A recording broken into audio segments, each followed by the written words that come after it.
اللہ کو اور کبیرہ گناہوں سے بچو، کبیرہ گناہوں سے، بڑے گناہوں سے بچو، بڑے گناہوں سے بچو۔ چھوٹے گناہ ہوتے رہتے ہیں اور اللہ بھی درگزر کرتا ہے، بڑے گناہوں سے بچو، وہ بھی ہو جائیں توبہ کر لو معاف، توبہ کر لو معاف۔ ماں باپ کی نافرمانی بڑا گناہ ہے۔ ایک صحابی کی بیگم نے کہا یا رسول اللہ میرے خاوند موت کی حالت میں کلمہ نہیں پڑھا جا رہا، علقمہ۔ آپ دوڑے ہوئے گئے، آپ نے کہا بیٹا کلمہ پڑھو، کہا جی نہیں پڑھا جا رہا۔ بول رہے ہیں، کہا جی پڑھا نہیں جا رہا۔ کہا کیوں؟ پھر آپ نے ایک دم کہا کوئی ماں باپ میں زندہ؟ کہا جی ماں۔ راضی ہے؟ کہا نہیں ناراض۔ بلاؤ۔ وہ آ گئیں۔ آپ نے کہا علقمہ کی اماں تمہیں بچے سے ناراض ہو؟ کہا جی ہاں۔ کیوں ناراض ہو؟ کہا جی اور کچھ نہیں، بہت نیک بچہ ہے، تہجد پڑھتا ہے، روزے رکھتا ہے، قرآن پڑھتا ہے، مجھ سے بدتمیز ہو کے بولتا ہے۔ وہ مجھے ابھی راستے میں بتا رہا تھا ایک ساتھی کہ جی یہاں کے جو بچے ہیں وہ ماں باپ کے ساتھ بہت بدتمیز ہو کے بولتے ہیں۔ پہلا قصور ماں باپ کا، انہوں نے کب ٹائم دیا تھا؟ انہوں کو ٹائم دیا تھا بچوں پر محنت کے لیے؟ کہا یا رسول اللہ اور کچھ نہیں ہے، بدتمیز ہو کے بولتا ہے۔ تو آپ نے کہا معاف کر دے۔ کہا میرا دل ٹوٹا ہوا ہے۔ آپ نے کہا اچھا اگر میں اسے آگ لگاؤں پھر سفارش کرو گی، معاف کرو گی؟ کہا پھر تو کروں گی، اتنا تو میں نہیں سہ سکتی۔ کہ اگر تو نے معاف نہ کیا تو سیدھا اللہ کی آگ میں جائے گا۔ ہے کون؟ صحابی۔ آپ نے کہا اچھا یا رسول اللہ میں معاف کرتی ہوں، میں معاف کرتی ہوں۔ تو آپ نے کہا بیٹا کہو لا الہ الا اللہ۔ تو اس نے کہا لا الہ الا اللہ اور جان نکل گئی۔ پھر آپ نے اس کا جنازہ پڑھا اور اس کے دفن میں شریک ہوئے، قبر تک گئے۔ پھر آپ نے دفن کے بعد اعلان کیا جس نے ماں باپ کو دکھ دیا اس پہ اللہ کی لعنت، فرشتوں کی لعنت، زمین آسمان کی لعنت۔ نہ نماز قبول ہے، نہ روزہ قبول ہے، نہ صدقہ قبول ہے۔ کبیرہ شراب سے بچو، نشوں سے بچو، جھوٹ سے بچو، جھوٹ سے بچو، جھوٹ سے بچو، جھوٹ سے بچو۔ میرے نبی نے فرمایا میرا امتی ہر گناہ کر سکتا ہے، ایک جھوٹ نہیں بول سکتا، ایک دھوکہ نہیں دے سکتا۔ دھوکہ نہ دو۔ خاص طور پر یہاں کے لوگوں کو دھوکہ دینا تو بہت بڑی گراوٹ ہے۔ یہاں کی حکومت نے تمہارے ساتھ کیا کچھ نہیں کیا، تم انہی کو دھوکہ دو۔ ٹیکس بچانے کے لیے جھوٹ بولو، کتنے پیسے بچا لو گے؟ جھوٹ بول کے تم نے سارا ملک بچا لیا تو اللہ کی قسم گھاٹے کا سودا۔ پیسہ نہ بچاؤ، سچ کو بچاؤ۔ سچ پراپرٹی ہے، پیسہ پراپرٹی نہیں ہے، سچ پراپرٹی ہے۔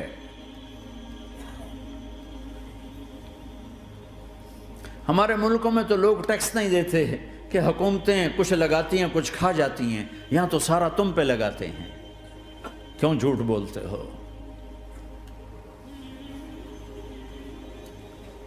کیوں دھوکہ دیتے ہو؟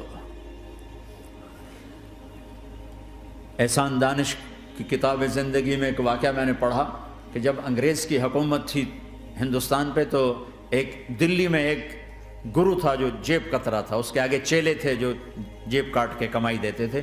تو ایک دن ایک اس کا چیلا یعنی ایک لڑکا 2 روپے لے کر آیا، تو اس کے ٹیچر نے اس کو ڈانٹا کہ اتنے تھوڑے پیسے آج لائے ہو، صرف 2 روپے۔ تو اس نے کہا استاد جی آج بڑا موٹا مال پکڑا تھا، آج ایک انگریز کی جیب کاٹی تھی، بڑے پیسے تھے۔ لیکن جب میں 4 قدم چلا تو مجھے خیال آیا کہ اگر قیامت کے دن عیسیٰ علیہ السلام نے میرے نبی کو تانا دے دیا، گلہ دے دیا کہ آپ کے امتی نے میرے امتی کی جیب کاٹی تھی، تو پھر میں اپنے نبی کو کیا جواب دوں گا؟ اور میرا نبی میری وجہ سے شرمندہ ہو کہ بس اس شرم میں جا کر میں نے اس کو واپس دے دیے اور یہ اپنے کے 2 روپے کھسکا کے لایا ہوں۔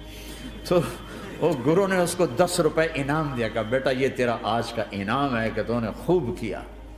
تو تمہارا ان لوگوں سے واسطہ ہے، عیسیٰ علیہ السلام تانا دے بیٹھے تو کدھر جاؤ گے؟ جھوٹ نہ بولو چاہے سب کچھ دینا پڑ جائے، جھوٹ بول کے پیسہ نہ بچاؤ، دھوکہ دے کے کاغذات نہ بناؤ۔ یہاں کی لڑکیوں سے اس لیے شادی کرنا کہ میرے کاغذات بن جائیں، اللہ کے واسطے ایسی ذلت کے کام نہ کرو۔ میرے نبی نے فرمایا جس نے دھوکہ دیا میری امت سے نکل گیا۔ نماز چھوڑنے پر کہا اس نے کفر کیا، جس نے نماز چھوڑی کفر کیا، اور جس نے دھوکہ دیا میری امت سے نکل گیا۔ من غش فلیس منا۔ جھوٹ نہ بولو، دھوکہ نہ دو، سب کچھ چلا جائے جانے دو، سچ کا ساتھ نہ، سچ کا ساتھ دو۔ ابن خراش رحمۃ اللہ علیہ کے بارے میں مشہور تھا، زندگی بھر کبھی جھوٹ نہیں بولا۔ حجاج کا زمانہ، ان کے 2 بیٹے حجاج کے خلاف جنگ میں شریک ہو گئے، پھر ان کو شکست ہوگی، وہ بھاگ گئے، پھر چھپتے چھپاتے گھر پہنچ گئے۔ سی آئی ڈی نے بتایا کہ وہ گھر آ گئے، تو حجاج نے کہا آج ابن خراش کا امتحان لوں گا۔ ان کو بلا لیا، کہنے لگا ابن خراش، وہ تیرے 2 بیٹے ہمارے خلاف جنگ میں شریک ہوئے تھے، وہ پہ بھاگ گئے تھے، ان کی کوئی خبر ہے کہاں ہے؟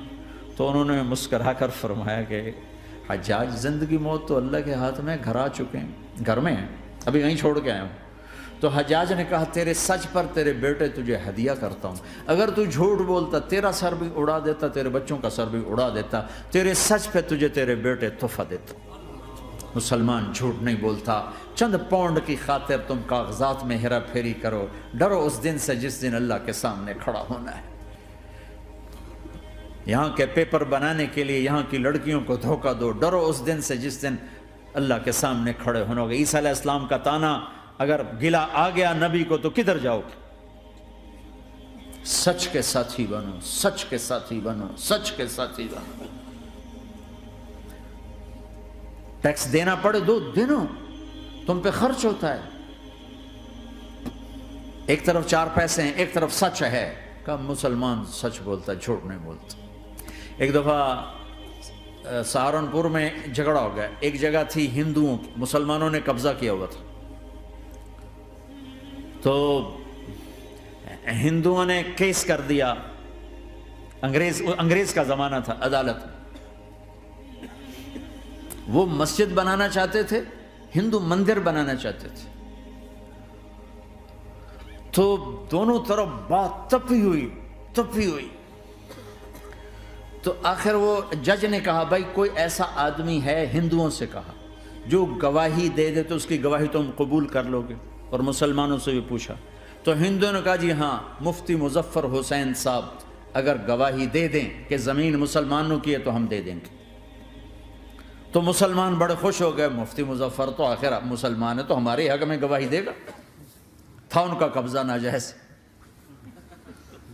تو جب وہ عدالت میں تشریف لائے، مسلمان بڑے اطمینان کا، ہن جناب ساڈے حق وچ فیصلہ ہونا ہے، چونکہ آج کل صرف سچ کو کون دیکھتا ہے۔ تو انگریز جج نے پوچھا ہاں جی مفتی صاحب آپ کیا کہتے ہیں؟ فرمانے لگے دیکھو جج صاحب، یہ زمین ہندوؤں کی ہے اور مسلمانوں نے قبضہ کیا ہوا ہے۔ تو مسلمانوں نے گالیاں نکالنی شروع، وہ یہودیوں والا بن گیا ہے نا، گالیاں نکالنی شروع کر دی۔ تو انگریز جج نے کہا آج مسلمان ہار گئے اور اسلام جیت گیا، آج مسلمان ہار گئے اور اسلام جیت گیا۔ اپنی ہار مان کے اسلام کو جتاتا، سچ بول کے اسلام کو جتاتا۔ جھوٹ کے ساتھی نہ بنو، سچ کے ساتھی۔ جھوٹ کے کاغذ بنا کر کوئی بینیفٹ حاصل نہ کرو۔ میں نیوزی لینڈ گیا، میں حیران ہو گیا، 1 ہفتہ میں رہا، ڈپریشن کا شکار رہا کہ مجھے بتایا گیا کہ پورے نیوزی لینڈ میں ایک آدمی جھوٹ نہیں بولتا سوائے پاکستانیوں کے، بنگالیوں کے اور انڈین۔ جو بنگالی، جو پاکستانی، جو انڈین پہنچے یہ جھوٹ بولتے ہیں، ہیرا پھیری کرتے ہیں، ان میں ایک آدمی جھوٹ نہیں بولتا۔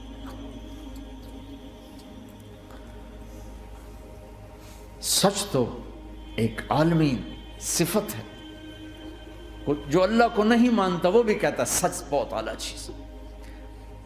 اور تمہیں تو تمہارا نبی کہہ رہا ہے الصدق ینجی والکذب یہلک، سچ نجات دیتا ہے، جھوٹ ہلاک کرتا ہے۔ آپ تشریف لے جا رہے تھے، آپ کو آواز ہے یا رسول اللہ، آپ نے ادھر ادھر دیکھا، کوئی نظر نہیں آیا، پھر آواز ہے یا رسول اللہ، پھر آپ نے دیکھا تو ایک ہرنی آپ کو پکار رہی تھی، ہرنی، وہ بندھی ہوئی رسی کے ساتھ۔ تو آپ اس کے قریب گئے، کیا ہوا؟ کہیں آپ کا ساتھی مجھے پکڑ کے لایا ہے، میرے چھوٹے چھوٹے بچے ہیں، بھوک سے وہ تڑپ رہے ہوں گے، آپ مجھے چھوڑ دیں، میں ان کو دودھ پلا کے واپس آ جاتا ہوں۔ اب وہ پرائی چیز ہے، تو آپ نے کہا اگر تو واپس نہ آئی تو پھر، کہ اگر میں واپس نہ آئی تو اللہ مجھے آگ میں ڈال دے، جہنم۔ تو آپ نے اس کی رسی کھول دی اور خود وہیں بیٹھ گئے۔ وہ دوڑتے دوڑتے پہاڑوں میں غائب ہو گئے اور آپ وہیں بیٹھے رہے۔ کچھ دیر کے بعد آپ نے دیکھا وہ پہاڑ سے اتر کر آ رہی تھی کہ یا رسول اللہ میں حاضر ہو گئی. تو آپ نے اس کو رسی سے باندھ کے وہیں کھڑا کر دیا اور خود وہیں بیٹھ گئے. تھوڑی دیر ہوئی تو وہ آ گئے شکاری جو نے شکار کیا تھا. تو آپ نے کہا, ان کا نام کوئی نہیں موجود, تو آپ نے کہا میرے بھائی میری ایک درخواست ہے, آپ پوری کریں گے؟ کہ یا رسول اللہ کیوں نہیں؟ کہ یہ ہرنی مجھے ہدیہ کر دو. کہ یا رسول اللہ سب کچھ آپ کا ہے. کہ بس مجھے ہرنی چاہیے. کہ آپ لے لیں. تو آپ نے اس کی رسی کھولی کہ جا بیٹی اپنے بچوں کے پاس موج کر. سچ نجات دیتا ہے, جھوٹ ہلاک کرتا ہے. تو اس نے یوں آپ کے سامنے سر جھکایا شکریہ کا, اور 4 قدم دوڑی, پھر پیچھے مڑی, پھر آپ کو دیکھا, پھر یوں سر جھکایا, پھر آگے گئی, پھر تھوڑی دور گئی, پھر یوں پیچھے مڑی, پھر آپ کو دیکھا, پھر یوں سر جھکایا, پھر جہاں تک وہ نظروں سے اوجھل نہیں ہوئی وہ آپ کو مڑ مڑ کے یوں سلام کرتی گئی. سچ تو ایک ہرنی کو نجات دے گیا, تمہیں نہیں دیکھا. تمہیں کس پاگل نے کہا جھوٹ بول کے پیسہ بچاؤ, جھوٹ بول کے کاغذ بناؤ, دھوکے دے کے پیپر بناؤ؟ اللہ کے واسطے اس حقارت والی سوچ سے نکلو, انسانیت پر داغ نہ بنو. ان کے قدردان بنو جنہوں نے تمہیں پاسپورٹ دیے, جنہوں نے تمہیں تعلیم کے مواقع دیے, تمہیں ہر شے میسر کی, اور آخری ممکن حد تک تمہیں ظلم سے بچانے کی کوشش کی. محسن کے اوپر کیوں آئے تھے اس دیس میں؟ آئے ہو تو پھر دھوکے سے بچو. جھوٹ, مسلمان کہیں بھی ہو دھوکے سے بچتا ہے. کیا اپنے پیٹ سے کپڑا اٹھانا کہ حرم بیت اللہ کے اندر جیبیں کٹتی, بیت اللہ کے اندر جیبیں کٹتی, اور حاجی بیچارے کتنی دفعہ فریادیں کرتے ہوئے نظر آئے کہ جیب کٹ گئی, جیب کٹ. بیت اللہ کے اندر, مسجد نبوی کے اندر